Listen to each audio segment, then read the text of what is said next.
Олон нийтийн дуу хоолой байх ёстой Монголын үндэсний олон нийтийн радио телевизийн үйл ажиллагааны зардал 25 тэрбум төгрөгөөр хэмжигдэж байна.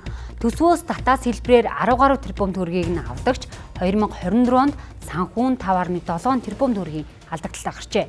Уг нь энэ байгууллага нь олон нийтийн өмнө хариуцлагатай, санхүүгийн хувьд доктортой байх ёстой.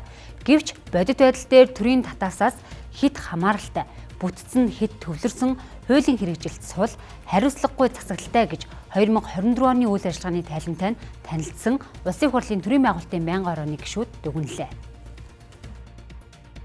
Улсын хурлын төрийн байгуулалтын байнгын ороо Монголын үндэсний олон нийтийн радио телевизийн үндэсний зөвлөлийн 2024 оны үйл ажиллагааны тайланг өнөөдөр сонсож хэлэлцлээ.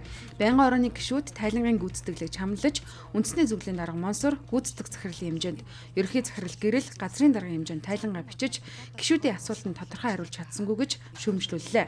Ингээд Монголын үндэсний олон нийтийн радио телевизийн санхүүгийн хараа байдал нь редакцийн бие даасан байдалд шууд нөлөөлсөн хэвээр гэж үзлээ. Дээрээс нь улс төрийн шахалт, төсвийн хяналт хоёул зэрэгцэн явагдаж, байгууллагын үндсэн зорилго болох олон нийтийн ашиг сонирхлыг хамгаалах үүрэг суларсан нь тайлангаа бичиж тавьсан Монсор гэрэл нарын үйлдэл тайлбар харууллаа гэж гишүүд бухимдсан юм а. Ийм хэмжээний өртгийг бид нар одоо соёнгийн ерөнхий ажилдаа зарцуулж байгаа учраас буцаагаад ямар өгөөжтэй байгаа юм бэ гэдгээл та нар харуулах хэрэгтэй байна. Тэгэхгүй бол та нар ямар ч өгөөж таниулахгүйгээр, үр дүн таниулахгүйгээр тайлан бичиж орж ирээд энэ тайлан чинь зүгээр үйл ажиллагааны гүйцэтгэх захирлын төвшөнд газрын дарга нарын тавьдаг тайлан оруулж ирж байгаа байхгүй юу? За барилга одоо юу гэдэг юм одоо материалын бааз суурийн хувьд, хүн хүчний хувьд таних бол хамгийн хүчрэхийг одоо ийм байгууллага. Танай өрөөнд чинь болоод ирэхээр одоо үндэсний ухамсар, үндэсний оюун санааны түүчилэгч байх гэсэн нэг тийм том өрөөтэй танай байгууллага ийм баг. Яг үнэхээр үндэсний оюун санаа, үндэсний ухамсарыг одоо ингээд юм түүчилэх ийм байгууллагынхаа одоо яг нийгэмд гүйцэтгэх үүргээ гүйцэтгийг үл та нар өнөөдөр сая шижир гүшүүний асуултанд ч байна, намин гүшүүний асуултанд ч байна.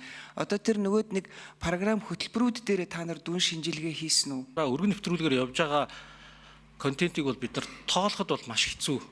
За тэгээд энийг уг нь нэлээд нарийн тоолдог байсан байгууллага нээлттэй тоолж, нээлттэй сервис үзүүлдэг байгууллага тэр максимум дампуураад бол алга болцсон юм байлээ. 512 хүн ажиллаж байна. За 50 хүн бол жирэмснээ амралт чөлөөтэй байна. Тэгэхээр 510 хүний энэ үйл ажиллагаа маань өөрөө тогтмол явах үүднээс мөн одоо хөдөлмөрийн одоо энэ цалингийн систем бол байнга одоо уг нөсөн нэмэгдэж явах ийм шаардлагатай. Гэхдээ одоо бас энэ төсвийн янз бүрийн асуудлуудаас болж бид нар энэ цалин орлогыг бол нэмэгдүүлж чадахгүй байгаа. Түрүүн бол 40% буурсан нь ямар учиртай юм бэ гэж асуусан. Цалин бол буураагүй. Гэхдээ хангалттай хэмжээнд нэмэх боломж бол бас үүсэхгүй байгаа. Олон нийтийн дуу хоолой байх ёстой Монголын үндэсний олон нийтийн радио телевиз төрөөс хараа тус байхад л төсвөөс тасрахгүй гэсэн оршин тогтнох стратегтэй боллоо гэж шижир нарын гишүүд шүүмжиллээ. Тэд үзэгчдийн итгэлийг биш төсвийн тооцоо хөөсөн энэ байгууллага үнэндээ олон нийтийн радио телевиз гэхээс илүү олон нийтийн мөнгөний сувг болоо хувирсан гэж үзэж байна. 24 оны тайлан төрийн байгуулалтын байнгын орооны гишүүдтэйгээ цуг үндэсний зөвлөлийн гишүүд сонсож байгаад их баяртай байна.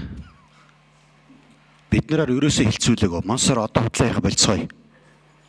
Эрс хүрээгүй хөрсөн.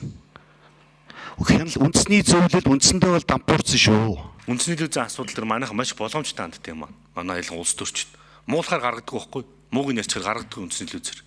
Хар тамга дарчтэй. Гэхдээ яг жинкнээс сайлаад магтаадахаар гаргаад идэв.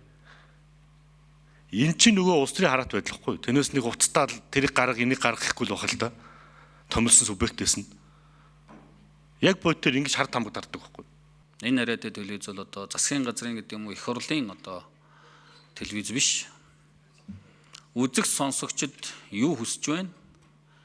Тэрний илэрхийлэл болж явах хэрэгтэй. Мэргэжлэх нөхдөд уриалахад олон нийтийн радио телевиз бол дотроо маргаантай улс төртэй байгаа шалтгааныг нь олоод хуулиараа сайжруулъя. Бусдаар энд орж ирчээ би нэг шүүмжлэх онцгой шаардлага байхгүй.